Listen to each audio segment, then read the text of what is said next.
Mic check. Mic check.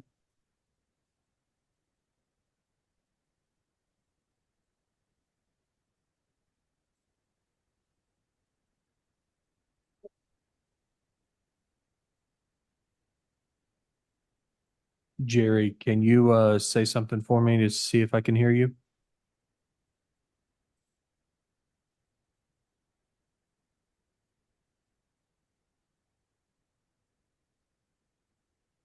It doesn't show you muted, but I can't hear you.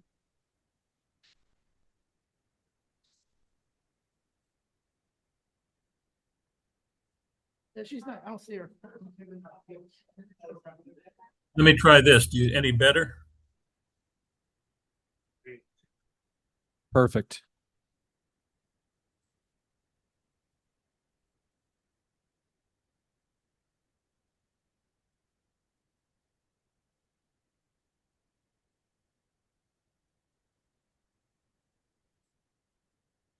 That's all you can do, Mike. That's all you can do.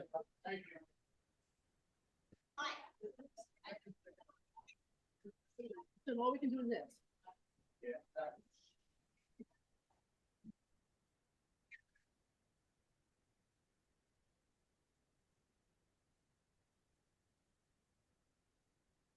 I know.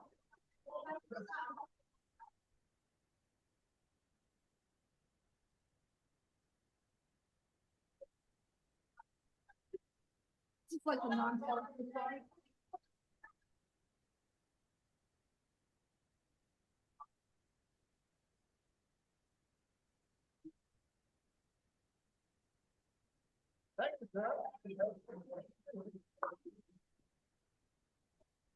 Cloudy.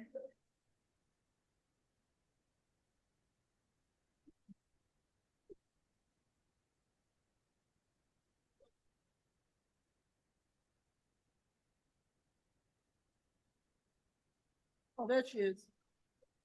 Randy. Randy.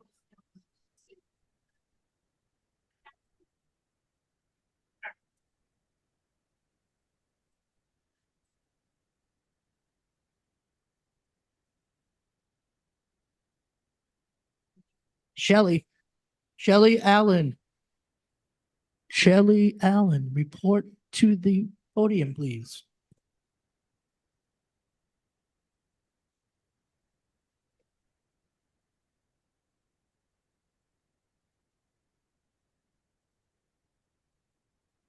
Shelley. Yeah, it's so loud out there, you can't shit.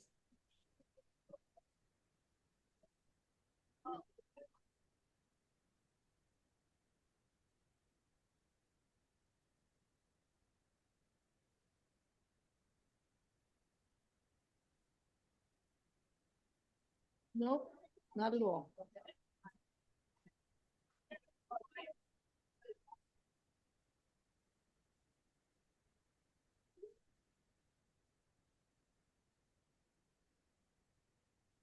My husband. My husband. Wandering in last minute. Can sit in the back of the room incognito.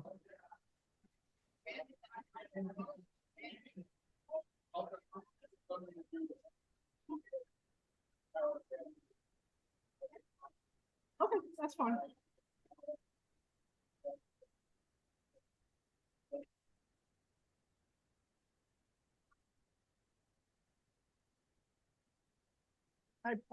Probably not. It's the Democratic Party, probably not.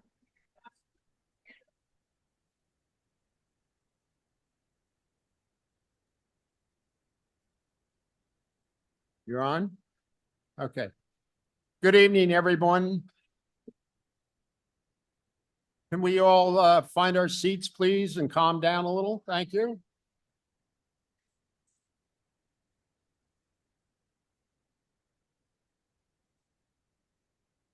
Could everyone take their seats, please? Thank you very much. This is the July 14th meeting of the Brunswick County Board of Elections. Would we all rise and please say the Pledge of Allegiance to the United flag? I pledge allegiance to the flag of the United States of America and to the republic for which it stands, one nation, indivisible, with liberty. Thank you.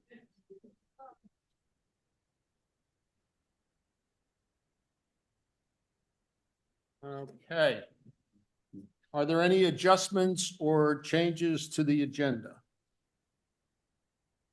Hearing none, all in favor of approving the agenda as presented? Aye. Aye. Opposed? Okay. The vote was unanimous.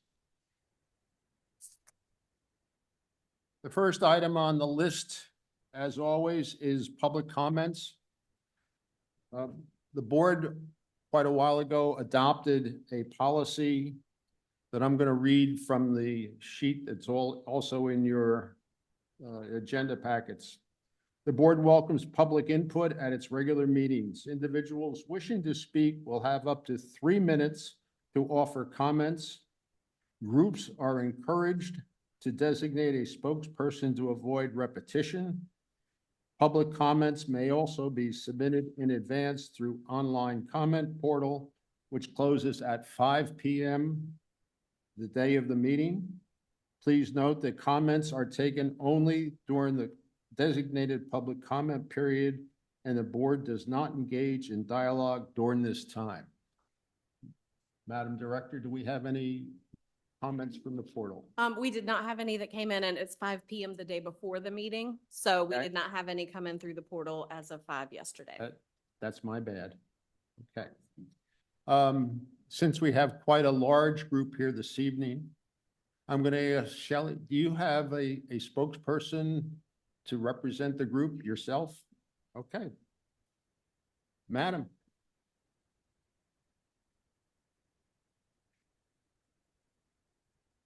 Thank you. Good evening. I'm Shelley Allen. I'm Chair of the Brunswick County Democratic Party, so I'm speaking on our party's behalf this evening. Thank you for allowing me to talk. We appreciate how challenging it's been to secure 5 suitable early voting locations this year and how hard you've worked to find them. We hope to find out that you've succeeded this evening. We know State Auditor Dave Boliak has pressured county boards of elections to eliminate early voting locations, particularly on college campuses. We hope you have not been recipients of this untoward pressure. Brunswick County most definitely needs at least 5 locations, as we've had in the past, given our county's exponential growth. We also continue to maintain that Saturday and Sunday voting is necessary during early voting, as weekends offer people in Brunswick County an opportunity to vote at a time that works best for them. In particular, those working 12-hour shifts, juggling childcare, or lacking transportation. The goal in this democracy of we the people should always be to expand access to the polls for all eligible voters and to encourage people to exercise their right to vote. Politicians and parties with nothing to hide and positions they are proud of should not fear we the people or our votes. We hope this board will continue to support accessible voting for all eligible citizens. Thank you. Thank you.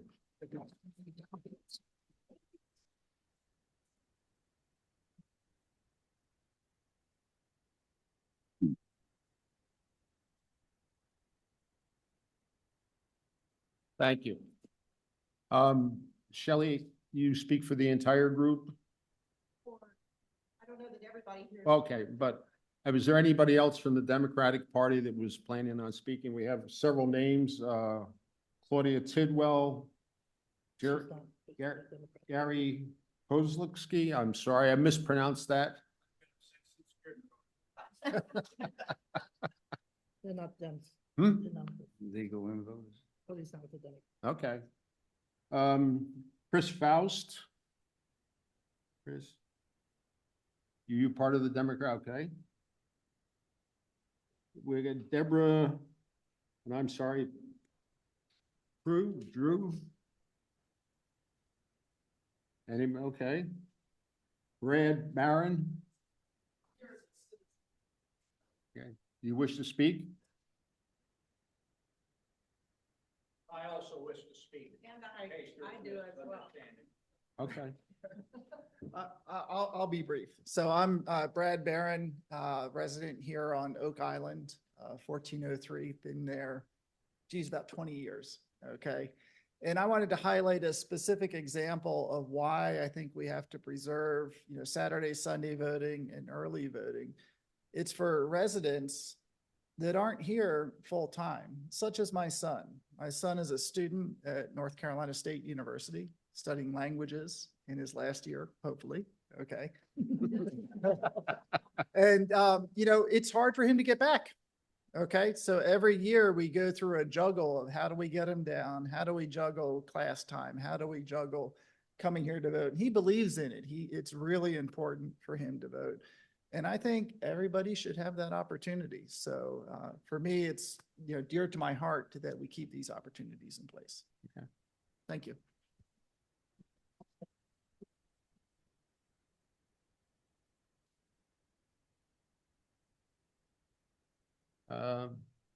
Yes, ma'am. Your I'm- name? Claudia Tidwell. Claudia, okay. I reside at 1110 Cornell Court, Leland, North Carolina. I'm here today representing the League of Women Voters of Lower Cape Fear. And our president, Robin Judd, has asked me to relay a message to you in the form of a letter, which she's asked me to read.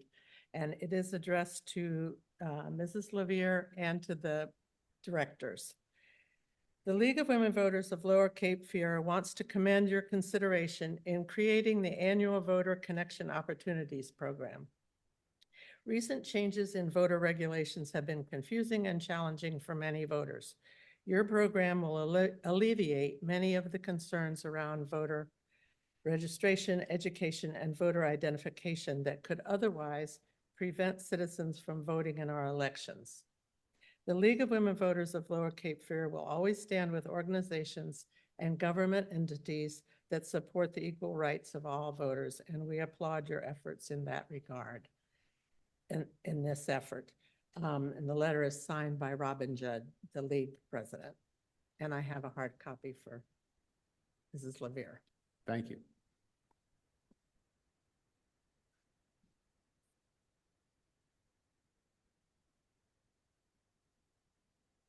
There's two more names that have signed up on the list. Jim Ellenberger.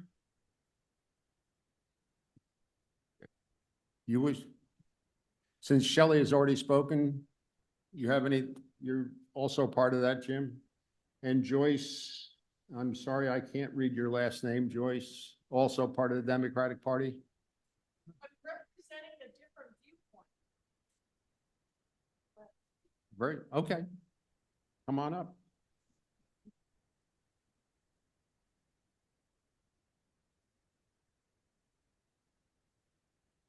I'm Chris Faust. I live in Calabash. I am a poll worker, and that's what I want to talk about tonight.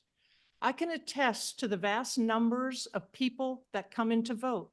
I've seen the lines that wrap around the buildings. We have so many people that want to vote. And if you go down, if we don't have 5 sites to vote from and we're trying to put everybody into one site, I don't think we can do it. There are so many people that want and deserve to vote. Thank you. Thank you, Chris.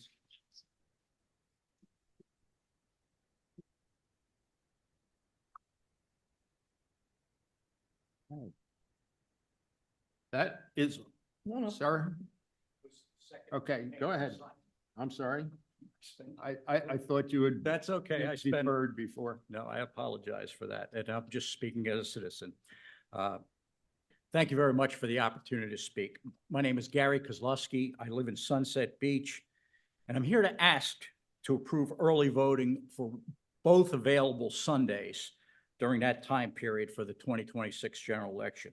I'm a regular poll worker since 2022, and I've had the opportunity to see firsthand how professionally our elections are conducted. I'm proud to be a part of that effort, and I have complete confidence in the integrity of the election process. I appreciate the work the board has done and the election staff to ensure that election integrity and every election is conducted fairly and accurately. As a retired military officer and former senior government employee, I understand that there's decisions that involve many other factors that aren't always obvious to the public: staffing, scheduling, facilities, costs, logistics, everything that's necessary to be considered. But I also believe that the decision should begin with a single question: what best serves the voters of Brunswick County? The board and the election staff work hard to make voting as convenient as possible. Multiple early voting locations, well-trained poll workers, efforts to minimize wait times reflect a strong commitment to serving the public. Offering both available Sundays will naturally fit in with this approach.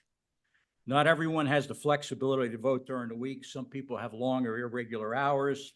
Others work Saturdays, caring for family members, or have transportation challenges. No single schedule works for everybody. A second Sunday simply gives more eligible voters another reasonable opportunity to participate. And isn't that what best serves the voters? Offering 2 Sundays has worked well in previous elections. I believe it should be there should be a clear and demonstrated reason to reduce this opportunity. If there's evidence that 2 Sundays create a significant administrative problem, this, of course, should be considered. But if there isn't, I believe allowing both Sundays is a much better course of action. As you know, the government doesn't make a decision based solely on efficiency or cost. Many decisions are also based on serving the public as effectively as possible. I believe this is one of those types of decisions. Every decision the board makes is going to send a message.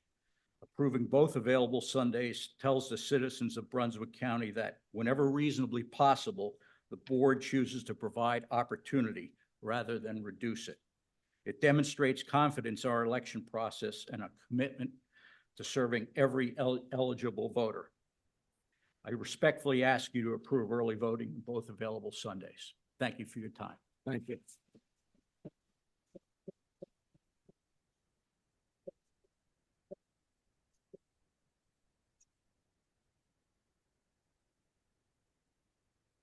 Mr. Ellenberger? Mr. Chairman, I didn't realize I was signing up to speak when I signed in. I thought I was just signing in. But I don't want to turn down an opportunity. I cast my first vote as a member of the United States Army serving in Vietnam.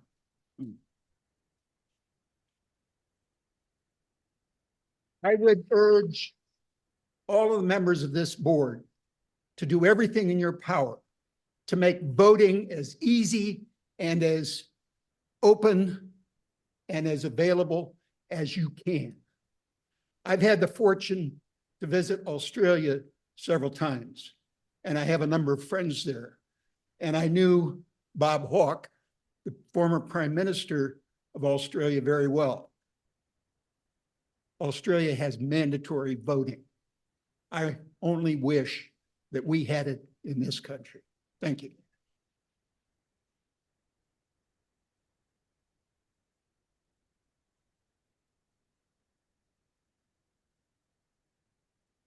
In the interest of full disclosure, Mr. Ellenberger is my next door neighbor. And we have been friends for quite a while. And if anybody ever wants to hear an interesting life story, ask Mr. Ellenberger about hitchhiking from Vietnam to Iran in 1970, whatever it was. Great story. Okay. I think that concludes our public comments for the evening, other than the chair would like to make a quick comment of my own, which has nothing to do with Sunday voting. As some of you know, I had a total knee replacement done in the middle of June. And one of the things that I found out that when that happens is you wind up spending about 2 weeks sitting in a chair with ice packs wrapped around your leg and a device in your hands trying to find something to read either locally or nationally. I have been doing elections in Brunswick County and in Florida for 25 years. And I was very disturbed by the fact that a survey that was done recently found that the attitude about the justification for using violence to accomplish one's political goals in this country is increasing. We have been very fortunate, I think, here in Brunswick County that we have not had any incidents, and I sincerely pray that that continues. One of the things that our staff does on a regular basis before every election is coordinate with the sheriff's department and with the local police departments in the county.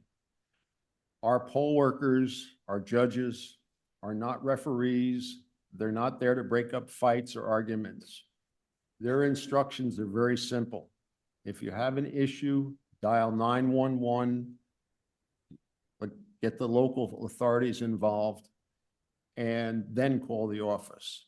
So I just hope that we don't have any issues this year. We do have a contentious United States Senate election coming up. And I hope that the entire process goes to the point where at the end of November, I can sit back and say, well, I was worried about nothing. But anyway, thank you.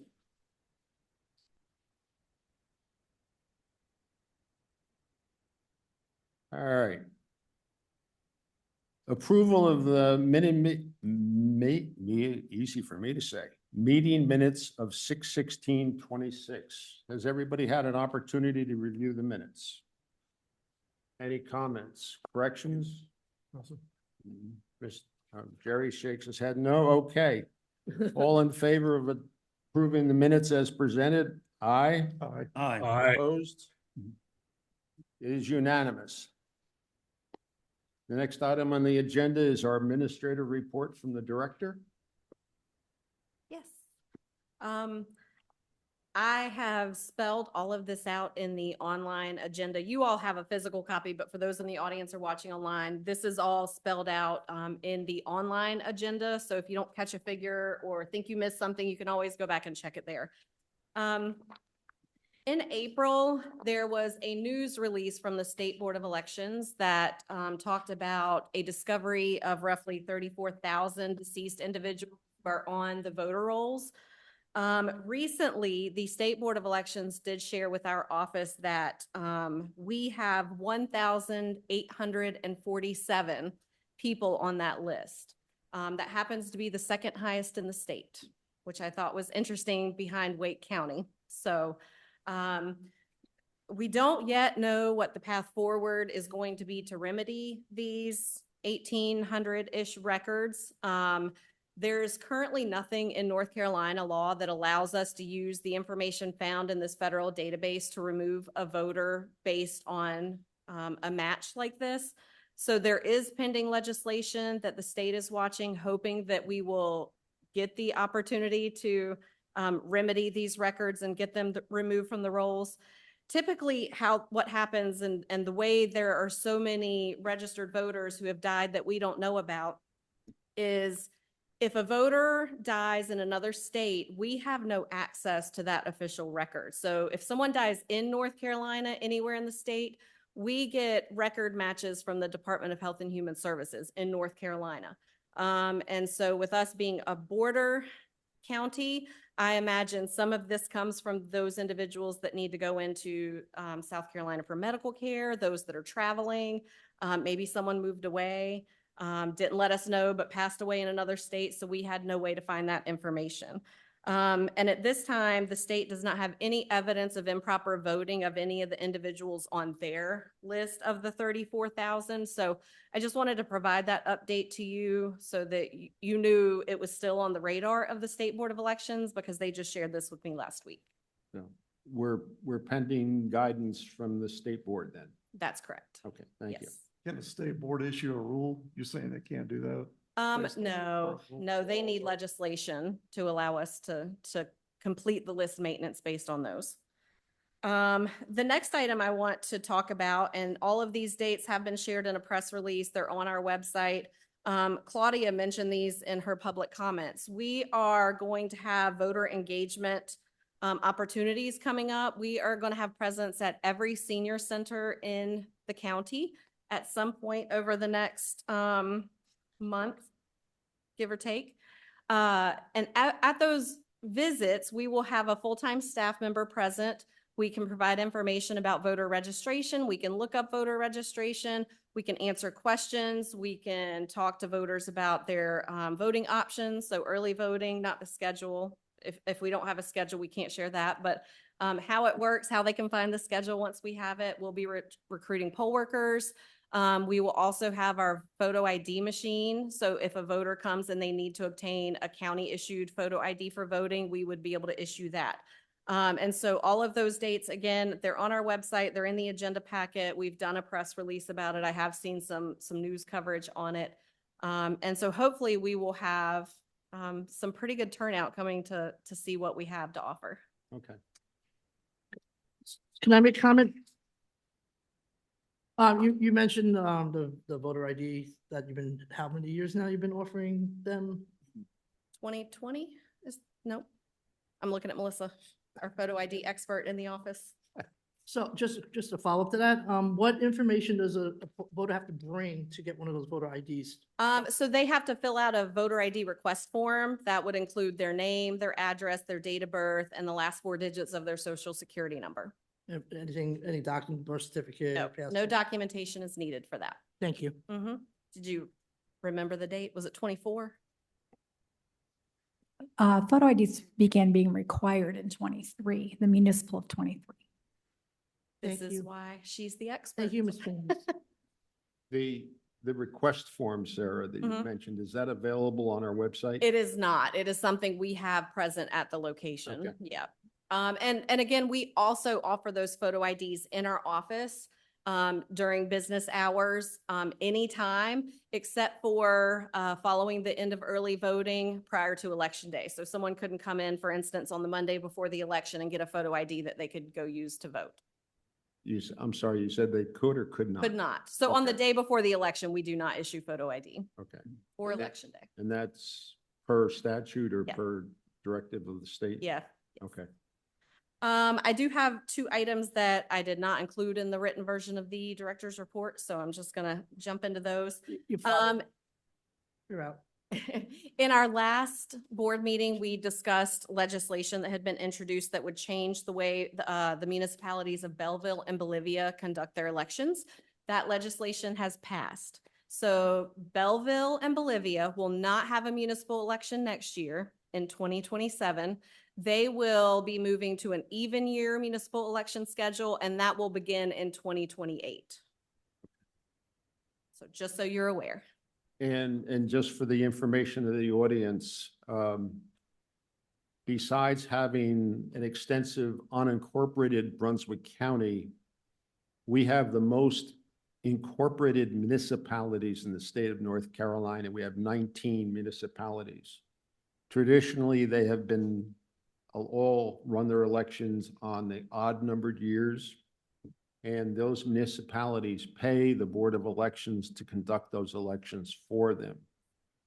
The municipalities, if I'm correct, have the option to switch to an even numbered year, in which case they are not charged specifically for the elections that we conduct. They're conducted in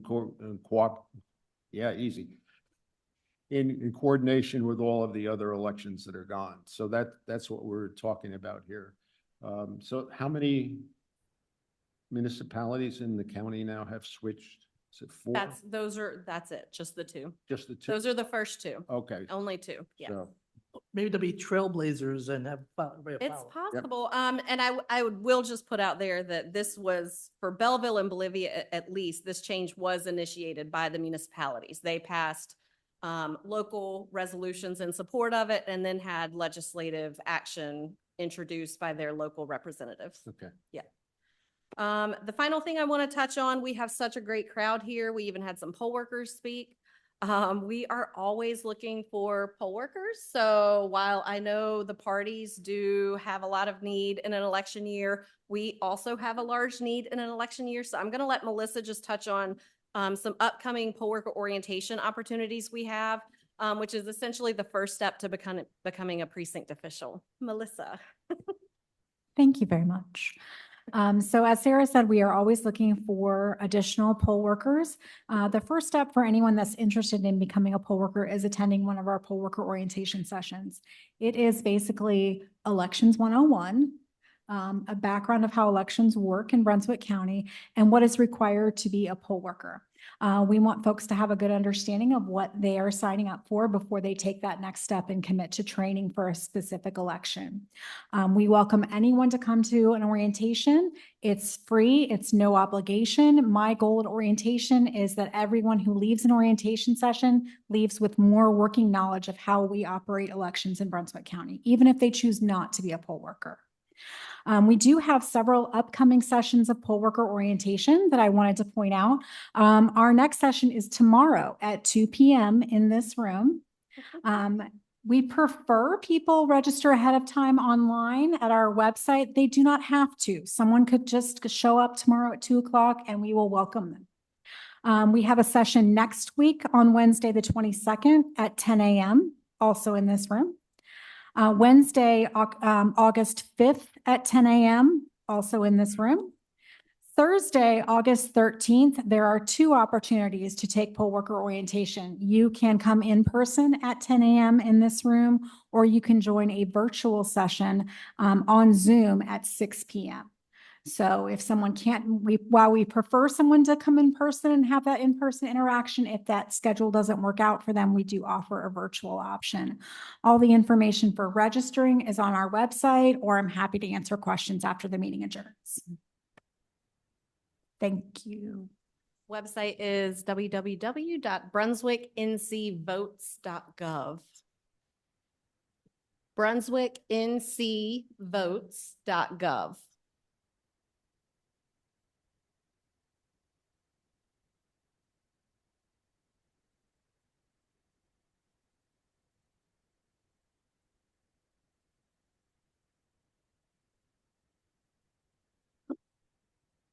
Anything else, Madam Director? Not for the director's report, no, sir. Okay. Next item is item number 7, unfinished business. And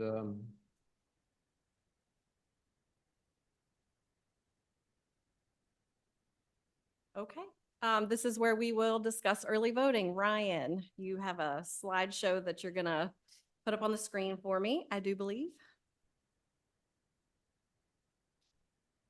No pressure. Just kidding.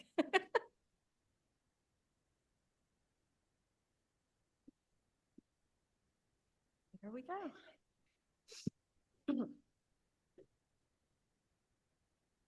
Okay, you can go ahead to the next slide. I always like to start these discussions with just what the parameters are, what you have to do, and then talk about what decisions are really in the purview of the board. Early voting runs for 17 days, so it begins on Thursday, October 15th, and it runs through Saturday, October 31st. On the last Saturday, all locations, so that's satellite locations and the Board of Elections office or our in lieu of site, must be open from 8 a.m. until 3 p.m. So those are spelled out in the law. By unanimous vote of all members, the board may provide for one or more satellite locations. If the board is unable to reach a unanimous decision in favor of a plan, a member or members of the county board can petition the State Board of Elections to adopt a plan for us.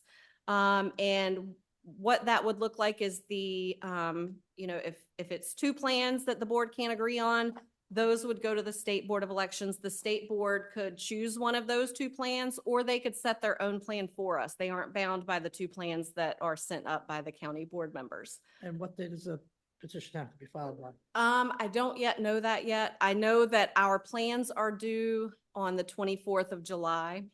I don't know if that would be when the alternate plans, I believe we would have to have your alternate plans submitted by then as well. I don't know if that would be when they need the documentation for the meeting purposes, though. I'll get more information to you on that. So on a weekday, if we open satellite locations, so those are locations other than the Board of Elections office, they must be open 8 a.m. to 7:30 p.m. Monday through Friday.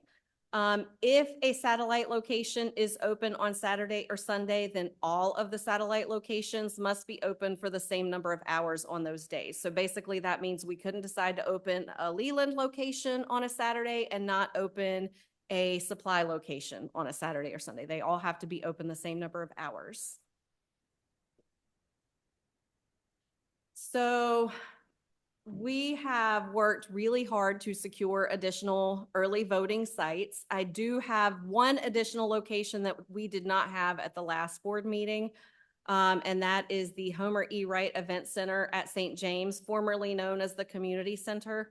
So the locations that we are proposing are the Leland Cultural Arts Center, the Brunswick Center at Supply, the Homer E. Wright Event Center, and the Sunset Beach Community Center.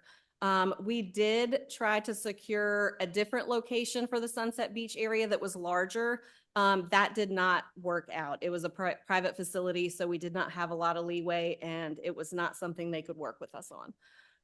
And in addition to that, we will have an in lieu of location, which is the Cooperative Extension Building, which is in the Government Center here.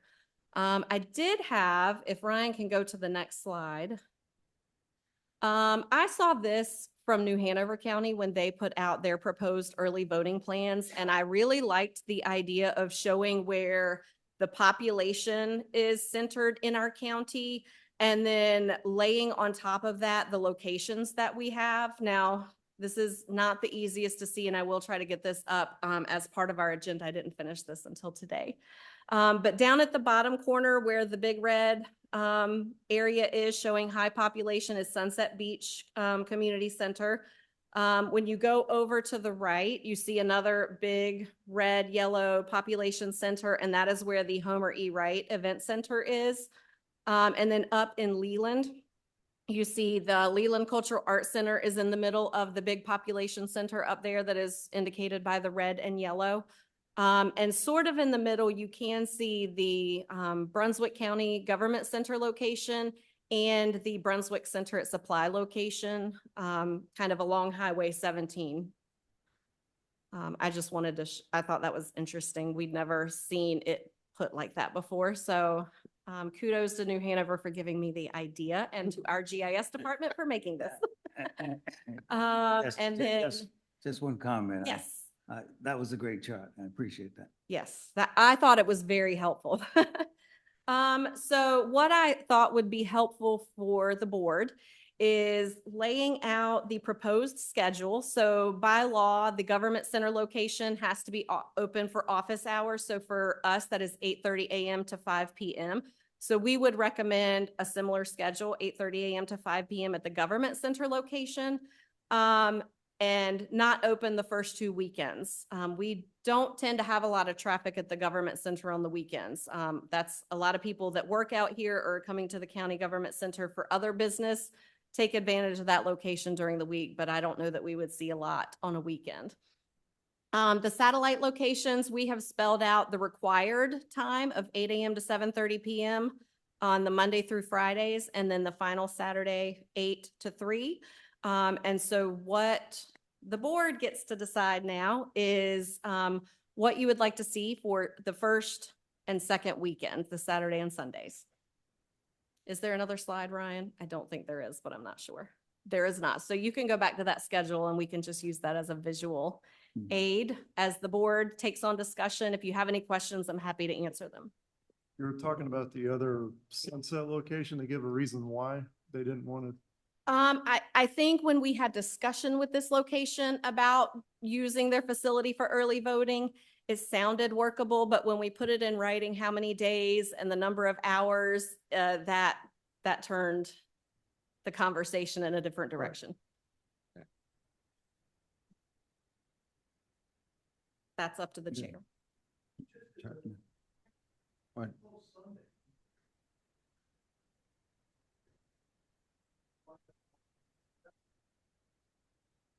Well, we're required to be open. There's a start date and an end date, and there are 17 days available. We're not required to be open the 17 days.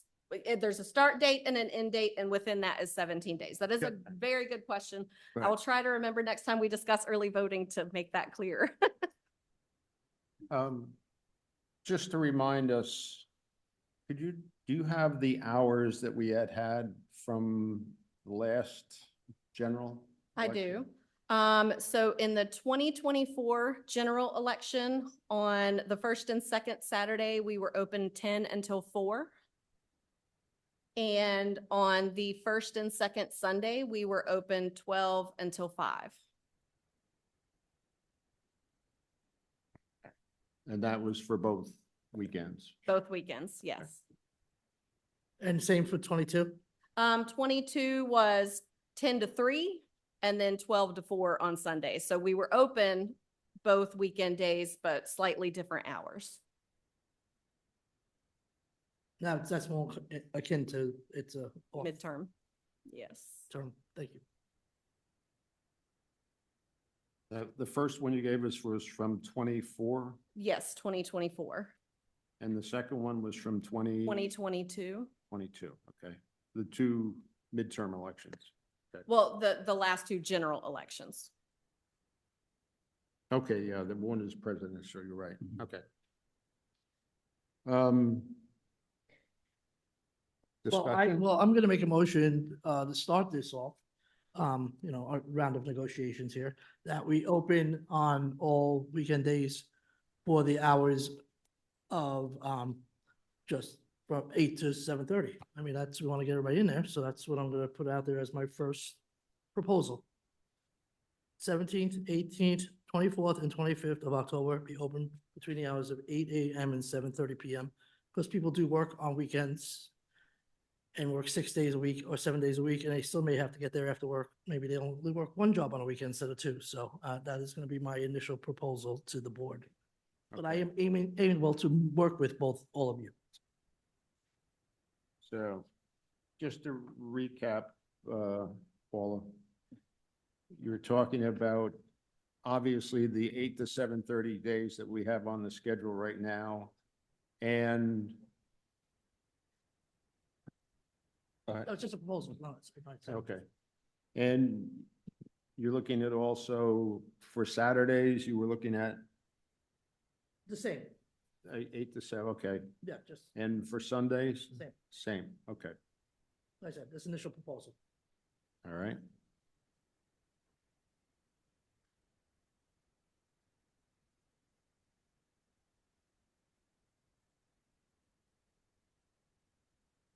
We have a motion, any discussion? That was just a proposal. Well, Well, we're gonna continue. If you have a counter proposal. How about those hours, but only Saturdays? Say again. How about those hours, but only 8 Saturdays? to 7:30 only on Saturdays. And, Because we're extending the hours.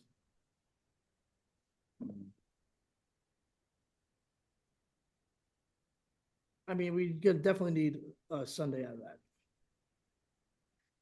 If not both. you know, Mr. Chairman, may I? yes, go right ahead.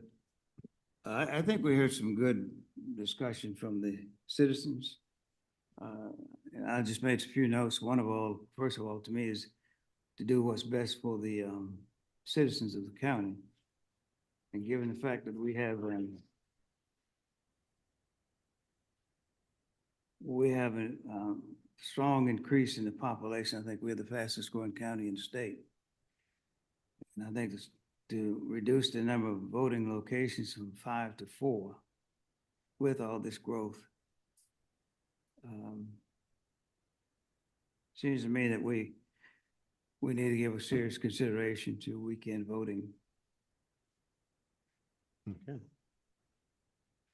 Madam Director, Yes. if we were looking at 8 to 7:30 on Saturdays and Sundays, is there any issue with the locations where we've discussed with them? Not that I'm aware of. When we provide the locations dates, we let them know that we do not yet know what weekend hours are going to look like. But once we occupy a room in a facility, we occupy the room in the facility for the entire time. So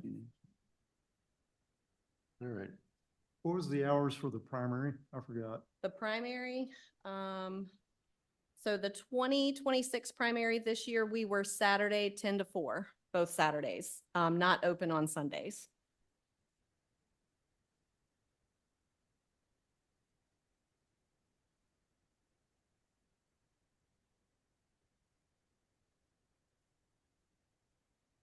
Ten to 4 on both days, on Saturdays, 10 to 3. 10 to 3. Okay. Oh, I'm sorry, 10 to 4. I was looking in the wrong column. I've got several years of data here. It's okay. Yeah, so it was both Saturdays 10 to 4 in the primary. All right. Mr. Myers? Sir? Yeah. I was wondering if,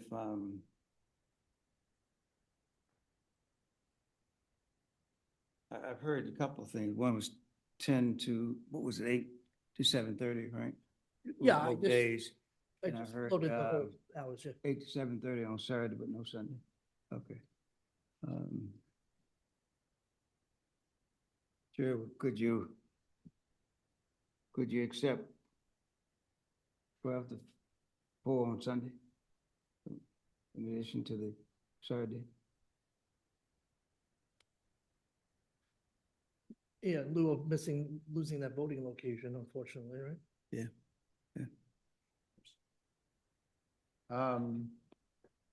At this point, I don't know that I can personally commit to that.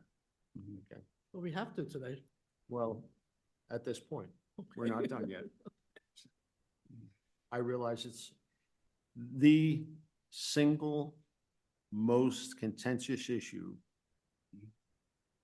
that I've encountered since I've been on the board since 2013 has been weekend early voting. This year? No, since going all the way back to 2013. So every year it's the same thing. It's the one issue that seems to, Well, the staff is too The- tired. It costs too much money. We've heard them all. We've heard all the excuses. I don't think money is the issue at this point, so, but anyway. We've had comments, please. Mr. Myers, you have any thoughts?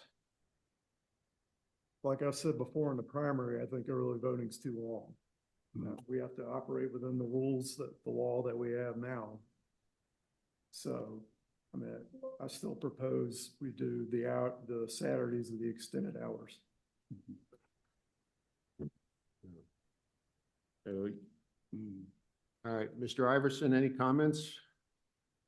Do we have any data that shows what type turnout there was when we had it open on Saturdays? Yes, I do. So would you like me to go back to the last midterm general, the 2022? Please. Okay. And you want to know Saturday turnout? So in the Yes. in the 2022 general election, the first Saturday that we were open, we had 731 votes cast. And in the second Saturday that we were open in the 2022 general election, we had 1,267. Can you Saturday, just. Can you repeat that number, Sarah? Yes, I can. 1,267. And that was Saturdays. Yes. And you have the numbers for Sundays in I do. 22? During the 2022 general election, that Sunday, the first Sunday, saw 731 voters. Yep. Same as Saturday?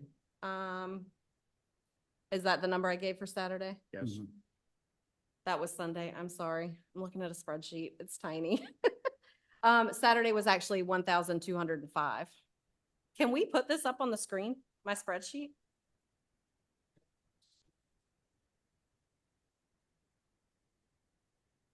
I mean, it's not pretty, but it does have all the data. And I did provide this to all of the board members after the last meeting. Mhm.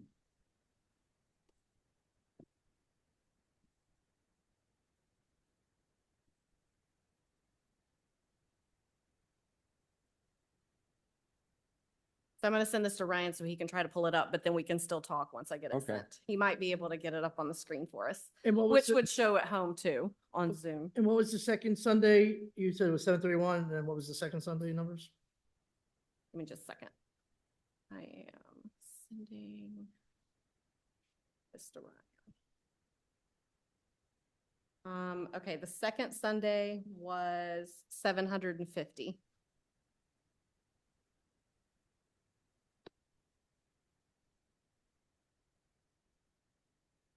And can you just, general knowledge, can you state that every year that we had Sunday voting and Saturday voting, the numbers of people voting due to the increase in population has increased? If we're looking at comparable elections, yes. So we couldn't go from 2020 presidential general to the That 22, doesn't but count yes, at all. in comparable elections, yes. Thank you.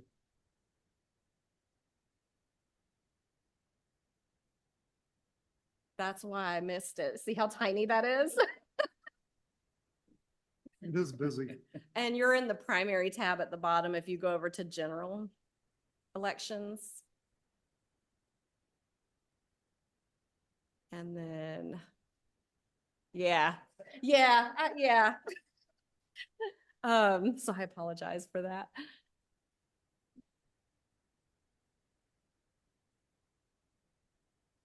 Right, so these Saturday numbers on here include the last Saturday. The very last Saturday would be at the end of the spreadsheet, which I can tell you what it was in 2022 was 558. Okay, I see it on the bottom there, okay. So that actually is the one that had the least amount of people voting on the weekends.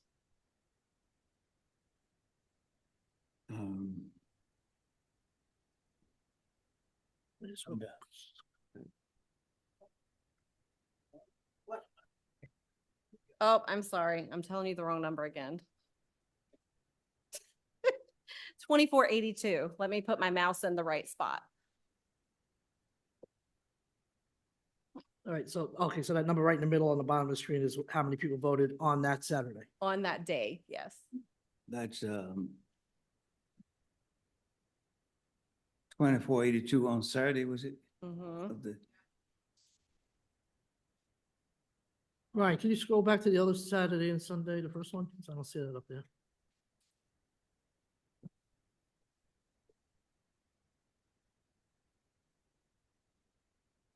Thank you.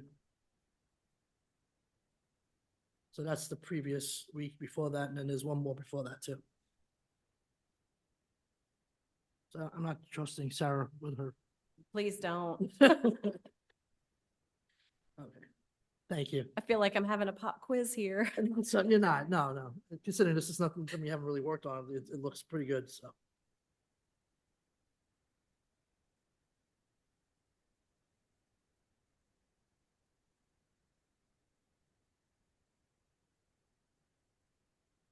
Just, Sarah, what we're looking at here, the top section is. I'm Oh, not- the I'm top not- section would be the previous general election, so that would be 2020. Okay, Yes, 2022 general. Okay. yes. hmm.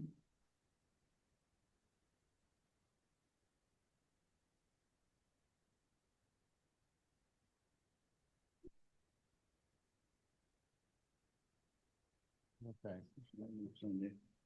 so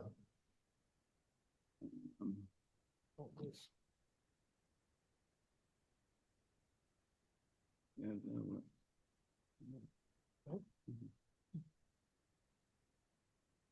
All right.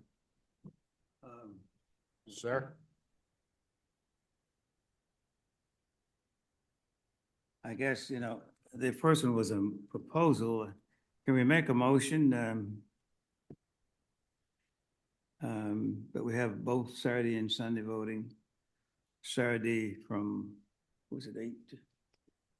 Well, I put on the floor 8 to 7:30.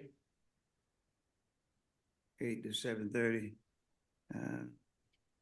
And another one was, You said 12 to 5.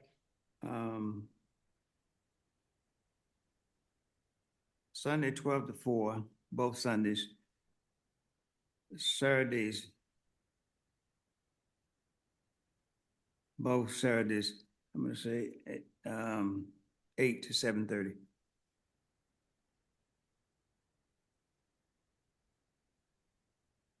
I'll make that a motion.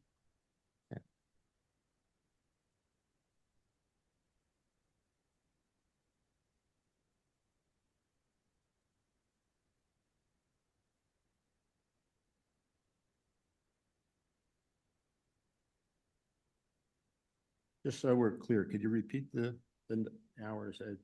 I make a motion that we have early voting for this coming election. Both Saturdays, the hours of 8 to 7:30, 8 a.m., I'm sorry, to 7:30 p.m. 8 a.m.? 8 a.m. to 7:30 p.m. Okay. And Sundays from 12 p.m. to 4 p.m.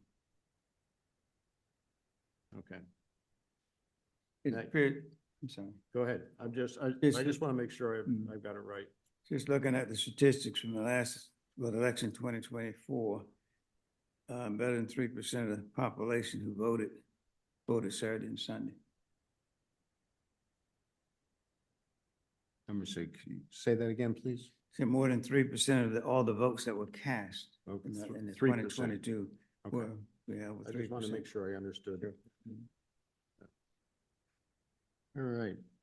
We have a motion from Mr. Lewis to have both Saturdays, 8 to 7:30 p.m., 8 a.m. to 7:30 p.m., and then both Sundays, 12 to 4. Is that correct? Correct. Okay.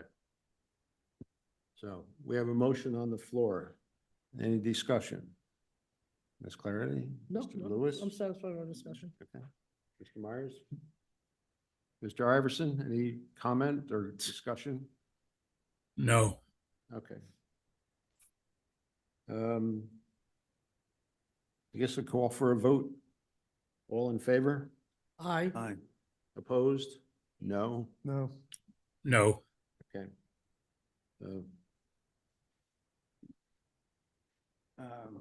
Need another motion.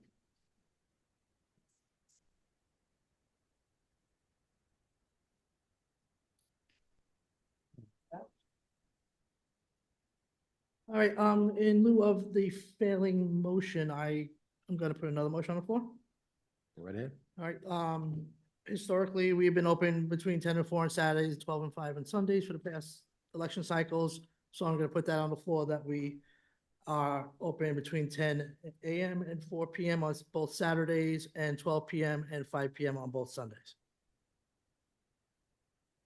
Okay. 10 to 4 10 to 4 on both. Saturdays Okay. and 12 to 5 on both Sundays.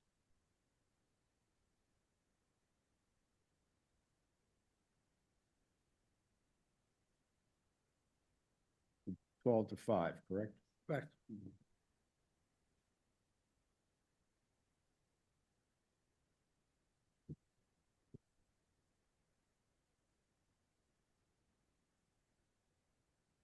All right.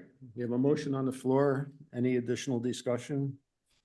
Just that, that in the past, we've always been open both Saturday and Sunday during general election and midterms. And I just think we should continue with that moving forward due to the population growth and lack of losing a place to vote. Okay. Mr. Lewis? I agree.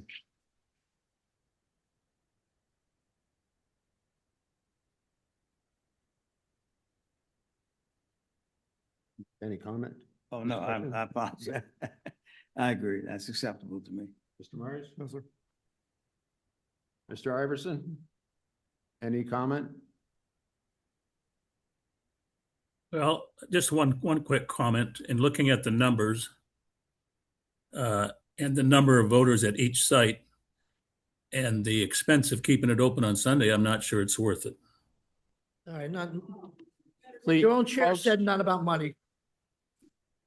I'm not talking I'm about gonna- money, not dollars. Okay. I'm going to ask everybody, please hold your comments. I don't need it. We don't need any booing or hissing or anything else, please. I'm sorry, Jerry, can you repeat that? Well, in looking at the different sites, when you had maybe 130 people all day on a Sunday, so you have just a few people each hour, I'm not sure it's worth the time of all the people that are involved to do that. I don't think we gain that much for having it sure they open don't on complain. Sunday. I'm sure the poll workers don't care how many people are there. I've been a poll worker and it gets very boring if nobody's there. Bring a book. Anyway, I guess I make it easy to be said is that I'm opposed to the opening on Sunday. Okay. All right. Even though we lost a center, Jerry, we lost a voting location. Last Understand? election, we had 5. Now we only have 4 this year. I think some of the difficulty getting a voting location is it's so long, the number of days involved. Okay, but we have 4, so why don't we maintain the hours for the 4? It's not even that. Even if the locations still would have to be secured and we would have control of them, they still couldn't use it for any other reasons. As long as we're in there, that's it, we're here. As Sarah said before, those 17 days, it's our possessions, it's our voting machines. No one else has access to it. So even if we vote there or we don't vote there, it's not going to cost any different with regards to the facility itself. Because we're going to be in there anyway. So just having the voters there and the poll workers. May I say something? Yeah, certainly. I think, when it boils down to it, when we had 5 sites, it was equivalent of 85 voting days. 85 voting possibilities that you could go to. When you reduce that to 4 sites, now you're only talking about 68 possible days you can go vote. And again, with the increase in the population and so forth, and this is a major election, I would think that we would very seriously consider both Saturday and Sunday voting. Okay.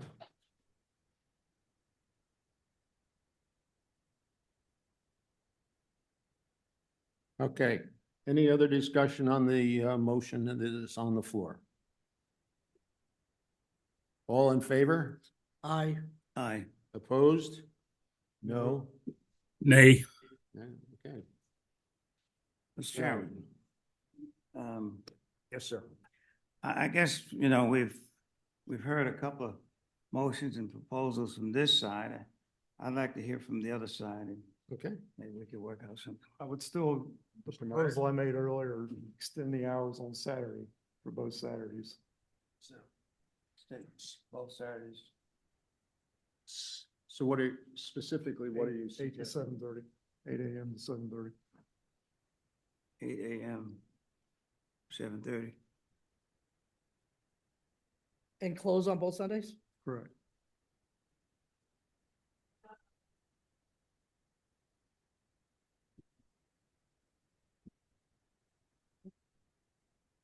That you have the motion? That's my motion, yes. Okay.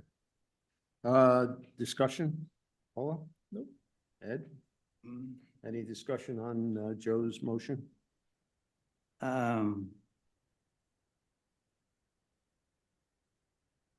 No. Okay. Mr. Iverson, any discussion on the proposal that, the motion that Joe made? No, sir. Okay. In that case, I guess we'll call for a vote. All in favor? Aye. Aye. Aye. Opposed?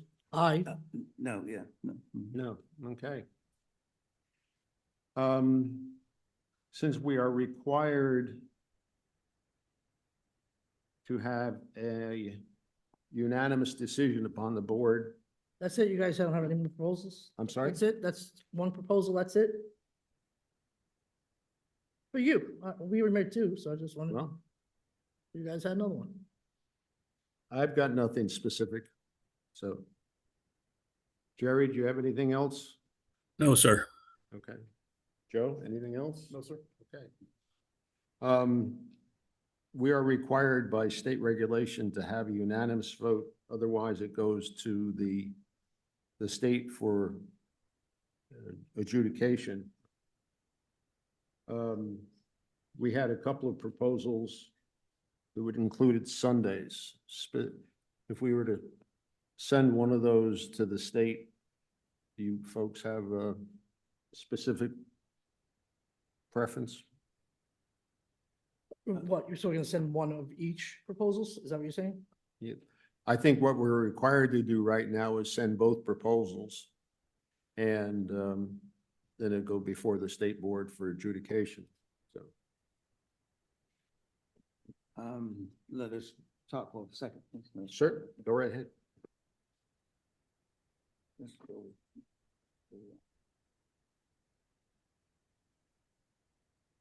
So this is the state. Okay. So let's go with this one. 10 foreign service. 12 to 5, this one? 12 to 5, this one. Okay. Okay with that?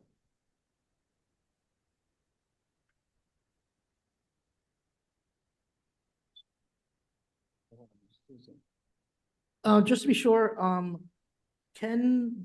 my original proposal was 8 AM to 7:30 PM on Saturday and Sunday.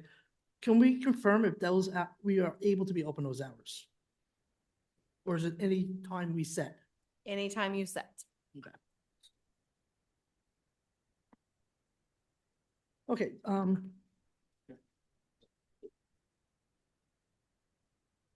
could we reconsider something? Or can I just talk to Certainly. my counterpart here for 1 minute? Absolutely. Excuse me.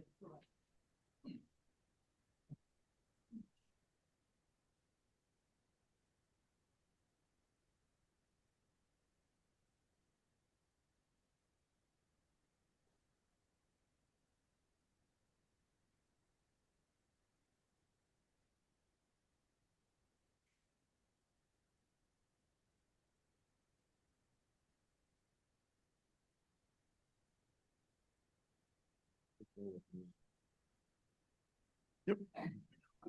All right, I'm gonna put on the floor, reconsider your motion to be open from 8 AM to 7:30 on Saturdays only. I'm gonna remake that motion to the board. You're proposing 8 to 7:30, The same, I'm proposing the same proposal that Joe just made that we just voted down. okay. I'm putting it back on the floor.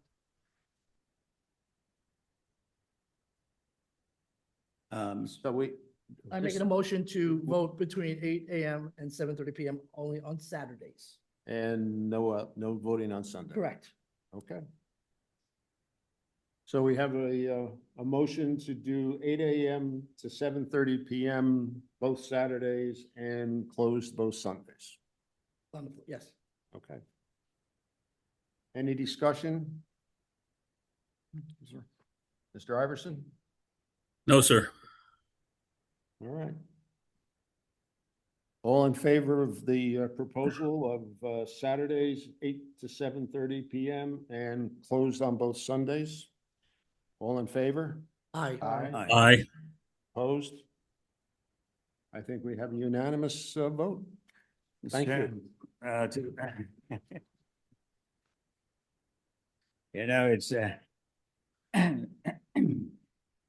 it's good to see everybody work together. I'm surprised. Now, good for you. Okay. All right. Now we have to vote on the locations. Sarah? Do we have Uh, to vote on locations now? You technically need to vote on the locations. I know that's not really something that has been I have a question. up for discussion or contention, but yes. The senior center in Shiloh, I know Yes. we've gone around with that a few times and basically is we just cannot come to. That location, we are unable to create a secure enclosure. The space that we use there is an open space shared with the rest of the senior center. So it's not truly a secure enclosure, Okay, and that is a problem. all right. I guess we could take this offline, but it seems like then we might have some kind of option in terms of screening or partitioning that we may be able to utilize, but we can talk about that offline. Thank you. I would love to see another location down in the southern part of the county personally. So, But okay.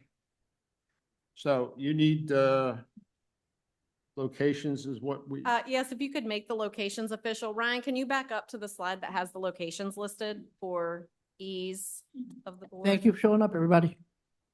There you go.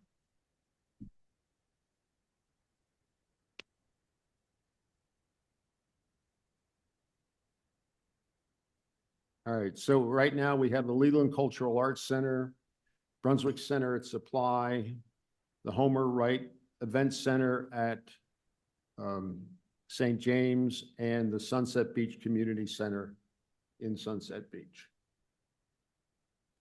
Any discussion on those locations? And make a motion that we approve those locations? Are you including the in lieu of location of the Brunswick County Cooperative Extension? I may have missed it if you said that one already. No, thank you. Thank you. Because it's not in our office, it does need to be part of the vote. Okay. It's you unanimously saying we can have something that's not in our office. Thank you for keeping me honest. No problem. Just a word of explanation. Sarah's mentioned a couple of times, it's in lieu of location. That's a term that's used by the state because it's within the county complex rather than in the actual Board of Elections office where we don't have sufficient space to be able to do this. So we are allowed to have another location within the same property, which is the county center. And that is referred to as the in lieu of the office location. So, all right. All in favor of approving the 5 locations as indicated on this slide? Aye. Aye. Aye. Aye. Jerry, you had a comment? Aye. Aye. No comment. I approve. Okay. So they are approved. All right. That is all that I've got, I think, for the unfinished business for the early voting for this election. New business, inclement weather during early voting. Yeah. Madam Director. This should be pretty brief. What we are doing here is we are being proactive and planning for any possible inclement weather that would happen during early voting. Because as you all just did, you set the early voting schedule. That does not get decided by the county or the county commissioners or anyone like that. And so several years ago, a numbered memo was put out by the State Board of Elections that recommended county boards choose to adopt the same closure schedule that the county would. The thinking being that if the county chooses to close county offices because of inclement weather, it's probably not safe to be out on the roads or traveling within the county.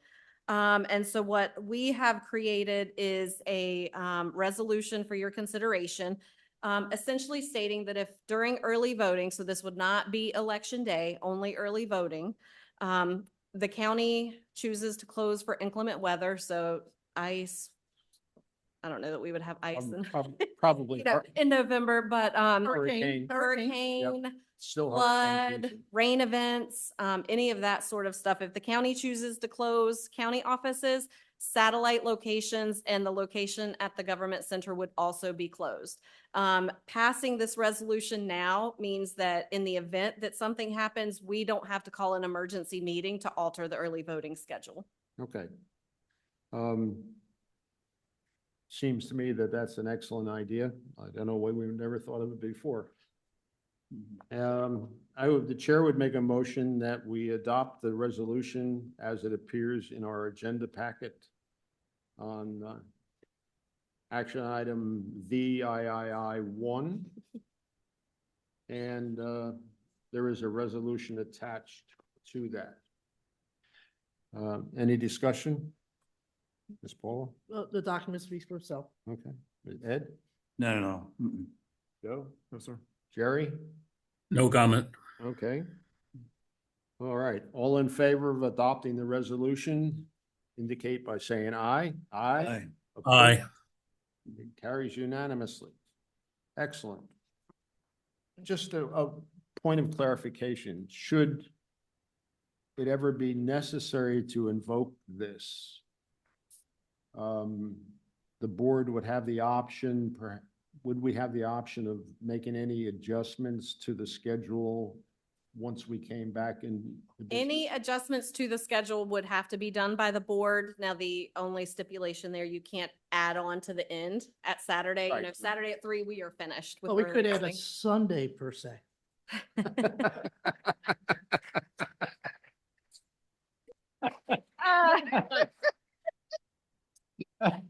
Okay. Wait for me. I'm glad you guys have a You sense must of be a humor. lawyer. Okay. Item number 2 under new business is polling places for the general election. Yes, I'm going to be turning this over to Melissa to talk about, but I do just want to say that 3 of these are reevaluations. So these are places we're already using. This is typically an annual process. If you recall, at the beginning of the calendar year, we were short a board member. An appointed board member was unable to join us. So we have not yet been able to pass this resolution. So I'm going to let Melissa talk about these specific locations and ask for your approval on the resolutions. There are 2 separate resolutions dealing with out of precinct polling places. 3 of them are because we use them consistently every year, but as Sarah said, the law does require that they be annually approved by the executive director of the State Board of Elections. So I'm asking you to approve the continued use of the polling locations in SBO4, which is Southport 1. We use the Brunswick Center at Southport on Election Day. Precinct WB02, which is Hickman's Crossroad, we use Jessie May Monroe Elementary School on Election Day. And precinct WB06, which is Grissettown, and we are using Seaside United Methodist Church. 2 of those, both WB06 and WB02, the precinct line is literally the other side of the street. So Jessie May Monroe, that road it's on, P Landing, the other side of the street is within boundary, and the same holds true for Seaside United Methodist Church. Ryan leads the charge on looking for polling places and evaluating them. These particular precincts have no appropriate buildings available for use inside precinct boundaries.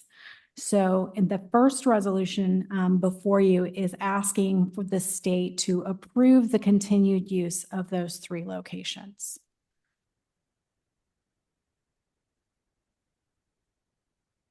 And Melissa, this is Yeah. item number, Roman number 8-2, I guess, is that? Yes. Okay. And the CBO4 for Holden Beach, did you mention, did I? We are in a separate resolution, we are asking you to relocate that polling place From an out of precinct. from an to out of another precinct to another out of precinct. That's literally what, Ryan, 300 yards down the road? It's adjacent property essentially. Because the Holden Beach EOC, the extreme challenge there is parking. While they have allowed us to use their bay and allowed us larger enclosure space. Parking there does not meet the needs of that precinct any longer. And actually, we have to ask poll workers to park at the location we are asking to now use. So we are asking you to approve using Sabbath Home Baptist Church, which has space, parking. The only condition that they have asked for use of Sabbath Home is restricted electioneering, which means they do not want electioneering on their property. For your background information, we do have a couple of other precincts that we use on every election that do not allow electioneering on the property, and that is Brunswick Forest and Seaside United Methodist Church and Ocean View United Methodist Church. So we have 3 other, is that correct, Ryan? We have 3 other restricted electioneering sites. Okay. So we have 2 resolutions prepared by staff. The first one being specific to Southport 1, Hickman's Crossroads, and Grisset Town. Do we have any discussion, questions? Jerry, you okay? No discussion. Okay. All in favor of approving the first resolution? Aye. Aye. Opposed? Aye. Okay, it's approved by unanimously. The second resolution deals with the Sabbath Home Baptist Church building. Am I correct there, Melissa? Yes, that is Okay. correct. It's asking to move from the Holden Beach EOC to essentially next door at Sabbath Home Baptist Church. Any discussion on this resolution?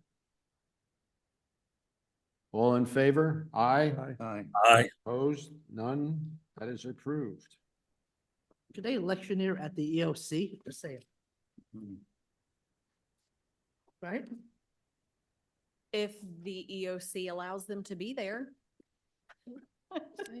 Yeah. Okay.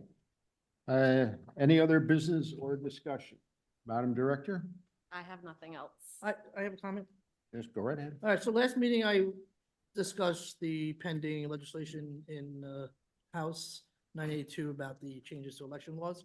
And I mistakenly categorized one of the categories, so I want to make my correction on the record. I had stated that the law was going to affect staff appointments, but it was only for the state board and not for the local county board. So I just want to change what I said the last time. I was misinformed. I want to make that correction on the record. Thank you. Any other business? Mr. Iverson, anything else? No, sir. Okay. He wants to, Myers? he wants to go to the bar for happy hour. He said that.